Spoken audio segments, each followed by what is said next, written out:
Уважаеми дами и господа, ще ви помоля да не пипате експонатите, защото те са уникати.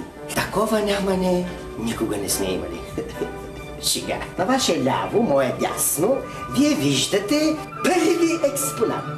Кисело мляко от естествено киснат продукт. Обикновена бисквита с изтекал срок на годност.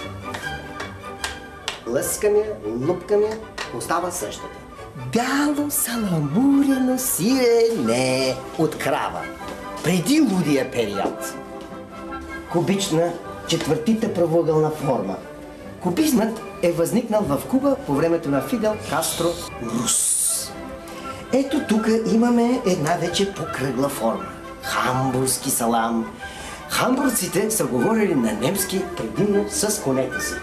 Да. А ние с краката си ще минем нататък към следващия изпълнат. А кафтенци има ли? Не, свършиха. Другата зала имаше, но ги опуваха. Те са свински продукт. Минаваме към Джолан. Това е ляв крак от Божа Кравичка, която за разлика от сивото искърско говедо е чела Библията. Ако пишете за вас, специално ще ви кажа, че Джолан се пише с Д и Ж. О и Лан вече си ги знаят. Не дейте да душите, защото костния мозък излъчва една неприятна миризма. Това е Добруджа хляб, вчерашен. А сега за радост на дамите, ето стигаме до кренвирш. Естествен, телесен цвят. Лимонада жълта с тайна температура. Ето сега пристигаме към любимата ми десертна част. Омурле, чунгюрле гезе арахата кошмиш, шикишикър голдуру дили, босфърлиш кишкиш мингандули. Това е лукум, естествен продукт.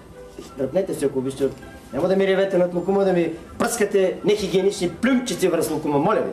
Възникнало е при източната империя от сливането на две източни големи династията Ло и династията Кум. Кой кум, кой сват? Както казва една китайска поговорка, кой на буйката брат. Не пипайте бабата, не дейте да лапате там. Сега ще ти разгонем. Ало, бабата, не пипайте там. Той ще си секал сок. Какво си се? Да си секал сок. Ето и зъби няма, де. Изплюй. Казвам ви да не пипате. Не дейте да плувате кренвирши така. Какво правите там, бе? Къде? Дай ми киселото мляко. Дай ми киселото мляко. Дай ми киселото мляко. Изплюй. Какво сте взела? Казах да не се пипа, казах! Казах да не се пипа! Не пипай! Това е изкуство! Не пипайте така! Не дайте да... Това е лимонада! Ще ме ядат от конатите. Няма да ме пипате. Взеха ме конатите. Останах само през китайската династия Кон Елум.